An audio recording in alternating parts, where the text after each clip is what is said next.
Hey guys, Super Rugby Pacific round 8 is coming up this weekend.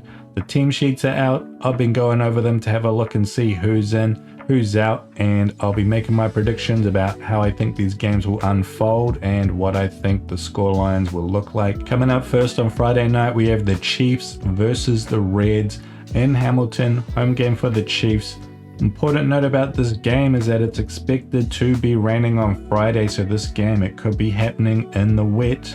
Don't forget that game that Chiefs lost against the Drua over in Lautoka, that was very wet. Could be a bit of a leveling factor here. The Reds last week also playing the Force in the wet in Brisbane and kind of struggled that game, struggled to really put the Force away. Showed a bit of frustration there, so neither of these teams really love the wet. The Reds, they do like to use their forwards, but yeah, that game, it was a real battle for them. So yeah, that's the main thing that's got to be front of mind for this match, how both these teams are going to go in the wet.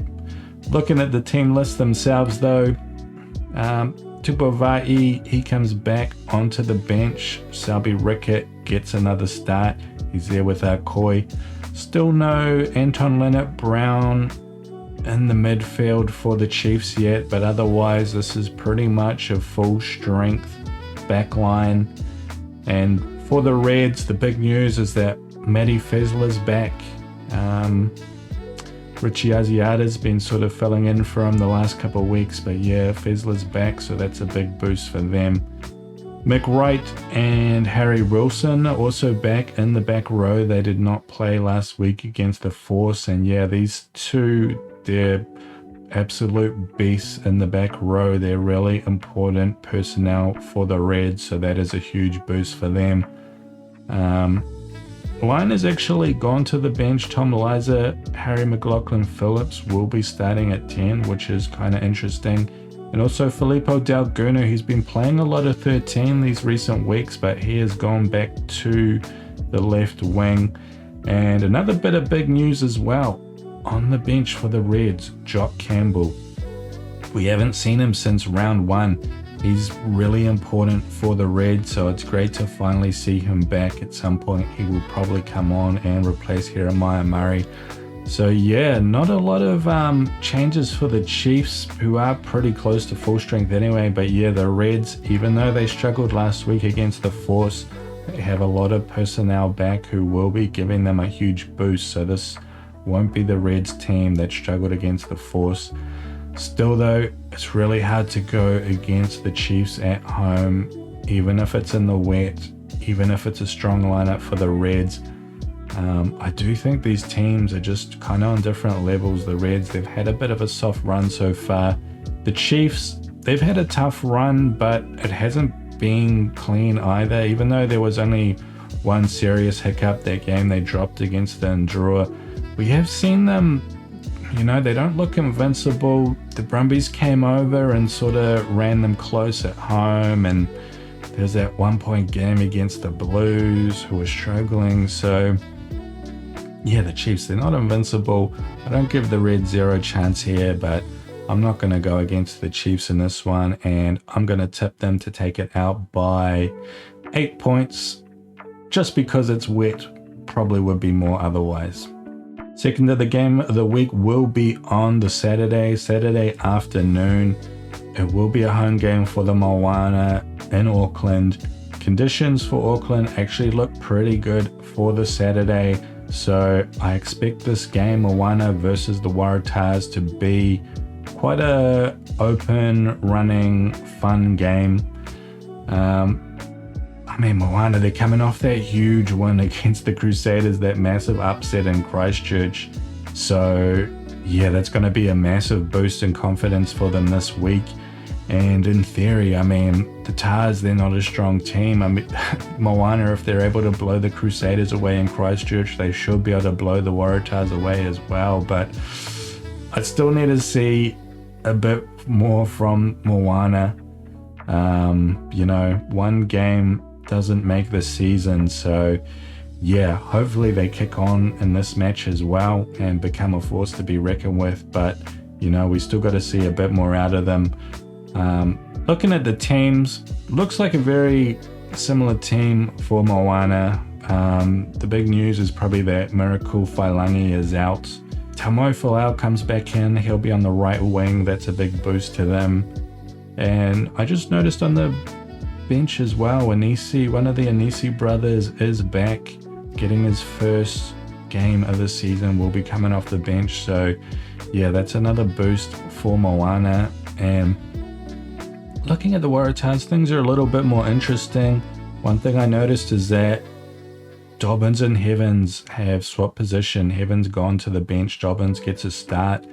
And one problem the Waratahs have had in the last couple rounds, they lost Dave Poriki, their hooker, and their line out has just been terrible ever since. And it's really hobbling them in these games, and I expect it to continue in this game as well. And that could be a real boon for Moana. It's so important to have a reliable line out so that you can take advantage of those penalties that come your way. And yeah, the Waratahs haven't been able to do that lately, and clearly they would have been working hard on this during training, so we'll see if it turns a corner this round, but I expect not. Suali'i, he is back this game. He was quite good in that last game, I thought, despite having limited opportunities. He was supposed to start at 13, moved to 15 due to an injury to Jorgensen, who is actually out for the season, I believe. He had a serious injury. If he's not out for the season, he's out for a very long time. So yeah, Suali'i goes to 15. Andrew Callaway is actually back this week. He did not play last week. He's back this week, but he's at 14, which is kind of interesting. You'd think there's an opportunity here to put Callaway at 15 and put Suali'i at 13 if they really wanted him there. Instead, Henry O'Donnell's there. Joey Walton's actually gone to the bench, was the captain last week. This week it'll be Hugh Sinclair. So yeah, some interesting changes for the Tars here. Also, Tane Edmund's out as well. Crichton's been starting quite a lot recently, and Edmund's been on the bench, but he has actually gone completely from the 23. So that's just another blow for them. So this is a bit of a weakened Waratahs team, losing a few options in the backs. And yeah, I mean, as far as how this game will go, like the way Moana played last week, they were able to go through the front door against the Crusaders. If you can do that against the Crusaders, you should be able to do that against anybody. You should be able to do that against the Waratahs. They're playing at home. It's really hard not to back Moana here. Even though I'm not fully convinced yet, I gotta back them. I do think it will be an open running game. Both of these teams do tend to concede a lot of points. And Moana, even though they concede a lot of points, they still score a lot as well. So I expect this to be a high scoring, open running game. I don't expect Moana to run away with it though, so I'm gonna say Moana by 9 points. After that, also on Saturday afternoon, we have the Fijian and Drua versus the Crusaders in Suva in Fiji. We know that in Drua they're a different animal at home. The Crusaders, they're coming off that really tough loss at home in Christchurch to Moana Pasifika. They'll be really smarting after that one, and I expect they'll come to this one really fired up. We know the Drua are going to be fired up by the crowd as well, and with the Drua, you never know what's going to happen. Like, they're often their own worst enemy, and yeah, literally anything could happen in this game in Fiji. It is going to be a bit drizzly as well. I don't think it's going to be pouring with rain, but I expect drizzle is going to happen, and yeah, it'll just be a bit greasy, and that's just another complicating layer to this game. It's really hard to predict what'll go down. And looking at the lineups, with the Drua, interestingly, I noticed in the back row, Darren Alangi's just gone completely, and they've got Tamani and Tuwai here. I don't think I've seen Tuwai play before. This might be his first game of the season. Other than that, this back row, Frank Lamani's back starting, Armstrong Ravula's starting. This back line actually looks almost like their full strength back line. Ravutalmanda's there, Marcy's there, Karawa level at the back. So very strong back line, slightly weakened back row, I think. Pretty similar front five. Looking at the Crusaders, we got quite a few changes here. Bit of a shuffle in the front row. Seb Calder's coming in. I don't see Tamaiti William there. Also no Scott Barrett. He's not starting nor on the bench. And looking at this back row, Corey Kello, Tom Christie, Leo Willie. These are the guys who sort of played the last few rounds. I don't think Leo Willie was in the last game actually, but Kello and Christie have been making a few appearances. Blackhead is on the bench. No Cullen Grace at all. Not sure where he is. Possibly he is injured. And looking in the backs, Noah Houghton gets another start. Kimmer's come in instead of James O'Connor, who did start last week. We have mostly seen Kimmer start though over James O'Connor, so not too surprising there. And probably the most interesting thing here is Sevu Reece is starting at 13. For some reason, that's really bizarre. I haven't seen him play 13 for a long time, not since like years ago on NPC when he was playing for Waikato. So yeah, that's really interesting. I'm not sure why that's happening, especially when Levi Aumua is on the bench. We know Aumua hasn't been that great since he moved to the Crusaders. But yeah, I mean, putting Reece there, it is kind of strange to me. So interested to know what the plan is with that. And as for how this game's going to play out, I don't know, honestly. I mean, the fact that it's wet means that it should be more about kicking and playing with your forwards. The Crusaders should have the advantage in that area. But yeah, with the Drua, they're just another beast at home, and they're their own worst enemy. So if they don't give away a million penalties, you'd probably expect them to win. But yeah, it's just hard to predict what is going to happen. I got to lean Crusaders though, just because I believe they do have that advantage in the forwards, and they could leverage that in the wet. So I think it'll be close. I'll tip the Crusaders by 5 points, 1-score game. After that, we have the Blues versus the Hurricanes Saturday night at Eden Park. Home game for the Blues. I believe conditions in Auckland on Saturday night are actually really good, so no issues with rain here. And looking at the lineups, it's actually some pretty big news for the Blues. Both Kurt Eklund and Rika Riccitelli are back from injury, and that is huge because the Blues have been struggling in the last few weeks, and a lot of it's come down to the set piece being unreliable, in particular the line out, because they've been relying on those third and fourth string hookers. So now they've got their first and second string back. That'll be a huge boost to them. That should shore up their line out and just make their lives a lot easier. But other than that, in the halves, we've got Finley Christie and Beauden Barrett. Now, Beauden Barrett, he got injured a few weeks ago in that game against the Brumbies. He went off he looked brilliant in that first half. He went off at halftime though with a hand injury, and it sounded like it was going to be weeks, but no, he is back. And yeah, this could be a huge boost for him, because in that game, like, instead of playing 15, he was playing 10, and the Blues, they just look so much better. They look so good in that first half with Beauden. So yeah, interested to see round 2 of Beauden at 10 for the Blues. That's going to make a difference for them. The rest of this back line though, AJ Lamb, Rico Ioane, Xavi Tiala has gone to the bench. He's been filling in recent weeks. Mark Tilley and Corey Evans. Perifet is on the bench. This is pretty much a full strength back line. I mean, Perifet is probably the preferred 15, but Evans been playing so well, so can't really fault him there. And for the Hurricanes, this also looks pretty close to a full strength 10. Got that same full strength front row, Namir Aumua, Lomax. In the locks, Walker Leaweri, he was forced to come off the bench last week, but he was huge. He was playing out of his skin. And we've just got this imperious back row at the Canes. It's so good. in the same positions they played last week. Lakai at 8, Yose at 6.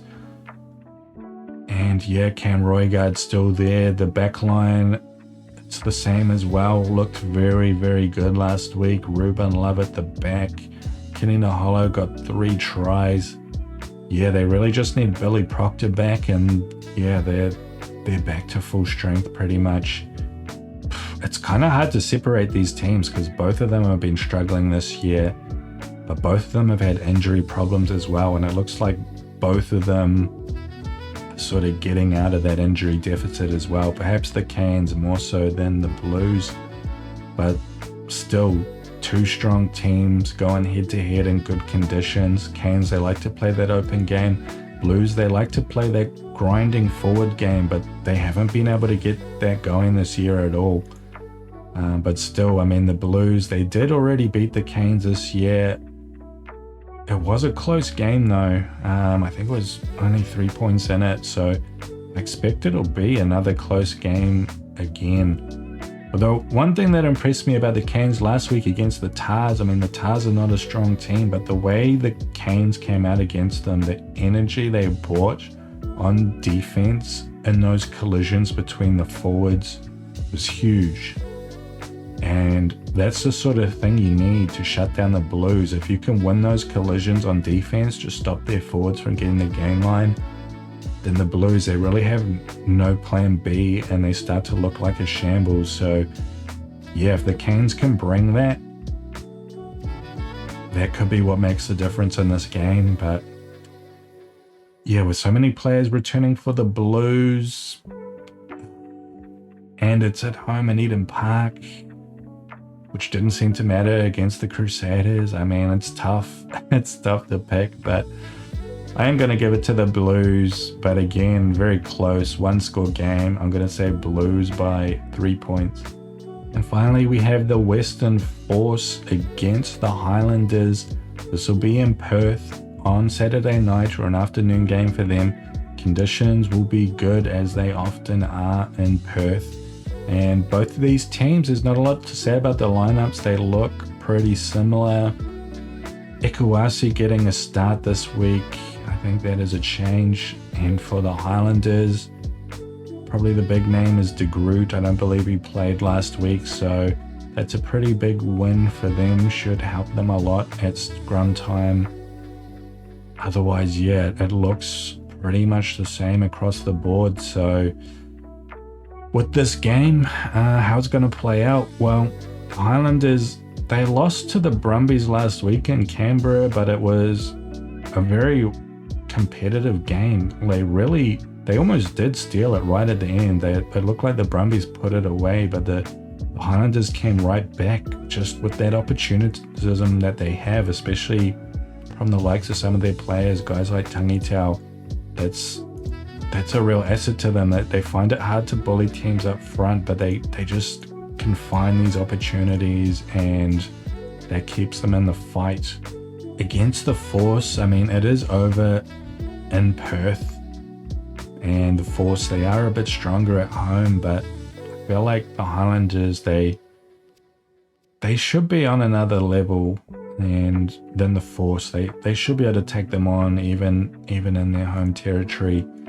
And they might score a few points while they're at it as well. So I'm going to go ahead and tip the Highlanders to win by 12 points. Okay guys, that's how I see it unfolding this week. Let me know if you agree or disagree. If you're a fantasy player as well, don't forget to check out my channel, because my best picks video for this week should be out by the time you see this, and I'll see you there.